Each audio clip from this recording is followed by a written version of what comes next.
Hello everyone! I've decided to do a reading video this week. I wasn't planning or expecting to do the next one of these quite so soon, but that's the way the cookie crumbled. I've read half a dozen books since my last reading update. It feels like more, but that's because I started another half dozen that I ended up tossing aside. Now, that's not that abnormal. I've become pretty quick about bailing on a book if I don't like it or it's not for me. Normally I don't talk about all those books, but there is one that I feel I should mention just as a follow-up from the last video. White Fire, number 9 in the Pendergast series by Douglas Preston and Lincoln Child. Those of you who saw my last reading update may remember that I talked about book 8 in the series, The Wheel of Darkness, and I was not happy with it. I had been put off by the direction the books were going in for a while. That one was especially disappointing. I did say I was going to give the series one more shot, though, and I was actually looking forward to book 9 because it seemed to be more of a standalone and promised to finally bring back someone from book 4 as a main character. So, hoping for some redemption, I went right out and got White Fire out of the library, cracked it open, and I lasted 2 chapters. It was just bad. It was self-indulgent, embarrassing, fanfiction-y, annoying. I couldn't stand it. And I went back on Goodreads and I read the blurbs for later installments in the series. I think I read the blurb for every other book in the series after that one, and it's just more of the stuff that I haven't liked about the last several books. So, I'm officially done. I loved Relic, I loved Still Life with Crows, and maybe I'll read them again someday, but otherwise, I've had enough. Now for the books I did read. Number 1 is The Mésalliance by Stella Riley. Last year, I think it was last year, I read Riley's The Parfait Night and loved it. This is a sequel focusing on a significant supporting character from that book who stole the spotlight. The Mésalliance is a romance set in England in 1775. A duke escorts his youngest sister to an insufferable house party and winds up asking his hostess's poor relation to marry him. Is it because everyone thinks he's compromised her reputation? Is it a marriage of convenience? Or is it something else? I loved the first half of this. It was funny and romantic and delightful. The second half, things started going awry and building to a crisis, and there was poor communication and secrets, and it was maddening. But I was really into it, and it all ended well. My impression from these 2 books is that reading Stella Riley is a lot like reading Georgette Heyer, which is a huge plus, in my opinion. This book actually reminded me of Heyer's April Lady, but Riley includes a little more language, a little more innuendo. Heyer's novels are older, milder, and though romantic, generally not explicit. Not that this was either, but it's just got a... Heyer's books pretty much never go... I don't know how to put this. I just don't know how to put this. I enjoyed this book first and foremost because it was very entertaining, with witty dialogue, clever comebacks, and fun characters. But also, there were a couple scenes that were like, woo-wee! They were tasteful, though. I do not read bodice rippers. I don't like spicy books. I try to avoid them if I can. While I would deem this a clean romance, I should say there is a love scene. However, it is well-earned, it's classy, it's satisfying, it's memorable. Book number 2 is The Blight Way by Patrick F. McManus. This is a Sheriff Bo Tully book, the first in a comedic mystery series set in Idaho. Patrick McManus is most known for his humorous outdoorsy articles, first published, I believe, in Field and Stream magazine, and then they got published in a number of short story or essay collections. I really enjoyed his collection of Fine and Pleasant Misery a few years ago, even though I don't fish or hunt or go camping or engage in any of the activities he describes. That is not my lifestyle at all, but I really got a kick out of the book. I was surprised to learn he'd written a mystery series as well, and since I like murder mysteries, and I liked his nonfiction style and sense of humor, I thought I'd give it a try. Well, it had some funny bits, but the mystery was kinda lame. The police work was slapdash. It was so sloppy and unprofessional, and I guess part of that is that the book leans very hard on podunk stereotypes. I also felt his style of humor didn't work so well in long-form application. So ultimately, I was actually kind of bored, and I won't be reading book 2. Book number 3 is The Cradle Will Fall by Mary Higgins Clark. After surviving a car accident, a woman wakes in a hospital room at night, and looking out the window, she thinks she sees someone putting a body in the trunk of a car. The next day, she wonders, was she hallucinating, or did that really happen? There's more to it than that, but I don't want to give anything away. I used to turn my nose up at Mary Higgins Clark. Ages ago, I read one of her books, and I didn't like it, I didn't think it was very good, and I came to dismiss her as one of those hack writers, someone whose name guarantees the newest release will be a bestseller regardless of quality, who just turns out dozens of books, and people read them even though they're not very good. Cheap, lazy drugstore fiction. Then a couple years ago, I came into possession of a copy of Where Are the Children? I decided to give it a try, and oh my goodness, was it intense! And it totally changed my mind about her.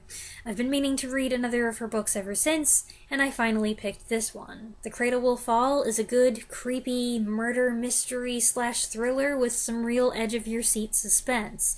I did feel like tearing my hair out sometimes, waiting for the right people to put the pieces together, and hoping that the bad guy, whose identity you know early on, wouldn't figure it out first, but it was an enjoyable kind of anxiety.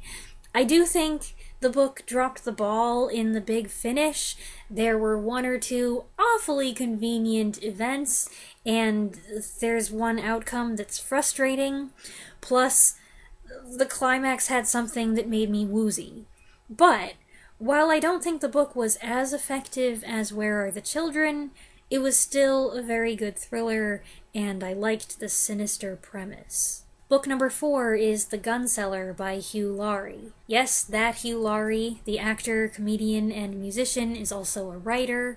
I heard about this book many years ago, probably while reading the comments on a skit from A Bit of Fry and Laurie, which was his comedy sketch show with Stephen Fry, and I always wanted to check it out. It's a thriller, kind of political, but in a general way. The main character is a guy who gets roped into a plot involving a potential narcotics and guns dealer, a dangerous new weapon, and a scheme to introduce it through a false flag operation. Toss in a few nods to the military-industrial complex, and I think you get the idea. I don't care much for that kind of fiction. It's not something that I prefer to read about for pleasure. I don't really like to read about it in nonfiction either. For me, this was all about the style. I just knew that Hugh Laurie would be a skillful wordsmith in novel format. He's got a creative, witty turn of phrase, great use of unconventional adjectives, and there's just enough absurdity to keep it fun. Maybe there's too much absurdity at times. This is not going to be for everyone. There were a couple quips that made me roll my eyes, there were some jokes that didn't land, and the presence of so much humor and ridiculousness does make this book hard to place. But I ended up enjoying it, even though there were times when I wasn't sure what was going on. There were a few scenes where I was just like, I'm lost. I'm just here for the language. It's sharp and snappy, with some parts that made me laugh out loud. Number 5 is Resurrection Row by Anne Perry. This is number 4 in Perry's Victorian murder mystery series, starring Inspector Thomas Pitt and his wife Charlotte. In my last update, I talked about reading books 1 through 3. Quite a wacky, gruesome mystery this time. A disinterred body turns up, gets reburied, turns up again, so then they're like, well, what do we do now? Do we have another funeral? And then another semi-decomposed body appears, and it's all very shocking for upper-class Victorian society.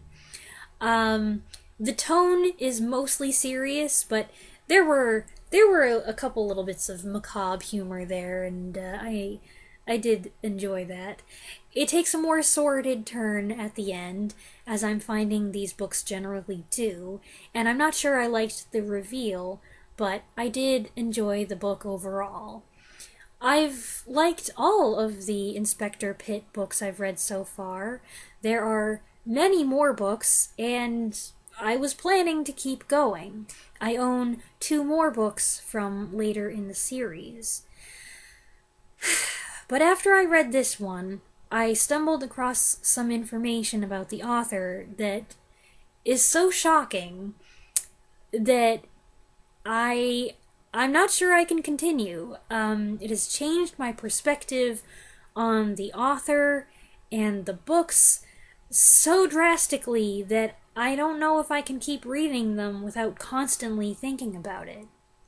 I kind of wish I didn't know. Well, I can't really convey my thoughts on this without telling you, and I do want to talk about it because it's kind of a big deal. So here's what we're gonna do. I'm warning you in case you want to skip this part. If you don't want to know about Anne Perry, then jump ahead. Okay. Anne Perry is not her real name. She was Juliet Hulme, and when she was 15 years old, living in New Zealand, she and her best friend, Pauline Parker, conspired to murder Parker's mother. They laid in wait, and they beat her to death with either a rock or a brick, and it took over 20 blows to kill her. They were convicted. They served time in prison. Once she was freed, Juliet Hulme left New Zealand, changed her name, had a religious conversion, started publishing murder mysteries, and became a successful author, and lived a quiet, unassuming, kind of retired life until one day in 1994, she was shocked to learn that Peter Jackson had made a movie based on the murder and exposed her secret. On the one hand, I believe in redemption, where there is repentance, no matter how grievous the sin. She took her punishment, she tried to move on as best she could afterward, but she still lived in fear that people would find out and judge her for her past and believe false rumors. There's a big part of me that feels sorry for her. But on the other hand, this wasn't just an accident, and it wasn't just an incident. It wasn't just some stupid or kind of bad thing that she did when she was a kid and didn't know any better. This was premeditated, brutal, sickening, determined murder. That is a very determined way, vicious way to kill someone. And it makes it feel weird to then read these books where killers commit gruesome crimes. Now, the books don't glorify the killers, don't glorify the crimes. They actually express strong moral values. I think that is her attempt to atone for her past. And one could also argue that she has a unique point of view. She has an insider's perspective on criminal psychology. I'm just not sure what I'll do. Maybe after a while, I'll pick up where I left off with book number 5. Maybe I'll just read the 2 books I own and call it a day. Or maybe I'll stop here. I don't know. Time will tell. Book number 6 is The Lady's Mine by Francine Rivers. In this Christian Western romance, a young suffragette kicked out of her stepfather's house travels west to deal with her recently deceased uncle's property. She's a feisty redhead with an independent streak, and when she gets the urge to get his controversial newspaper running again, she becomes the center of mostly negative attention in the rough little mining town. While this was a hefty book, and I mean that literally, the hardcover was very heavy, I read it in just 4 long sittings across 3 days, and I really liked it. The only other Francine Rivers book I've read, and this was over a decade ago, was her biggest hit, Redeeming Love, which is a Western retelling of the Book of Hosea. I liked it. I thought it was a powerful and emotional read, but I did have some misgivings about a few of her creative choices. Rivers isn't afraid to be a little more mature in her content, and when you're talking about Christian fiction, I feel like there's a fine line between enough to be realistic and too much. I did think the last chunk of the book wasn't quite as well done. There were a lot of things that Rivers wanted to tie up. She wanted to jump forward, and it started to feel kind of rushed and contrived, which is too bad. But it didn't change how I felt about the book overall. I enjoyed most of it. And number 7 is Green Shadow's White Whale by Ray Bradbury. This is Bradbury's account of the months he spent in Ireland writing the screenplay for Moby Dick with director John Huston, while also studying the natives. Bradbury found the Irish people lovable and maddening in about equal measure, and he writes about them with tremendous fondness. The regulars at a particular pub graciously welcomed him into their circle, and he shares some wacky stories of things he witnessed or heard while hanging out with them. The rest of the anecdotes have to do with John Huston. No doubt Bradbury embellished the truth here and there for narrative effect, but if even half of what he writes about Huston is true, the man was kind of a monster.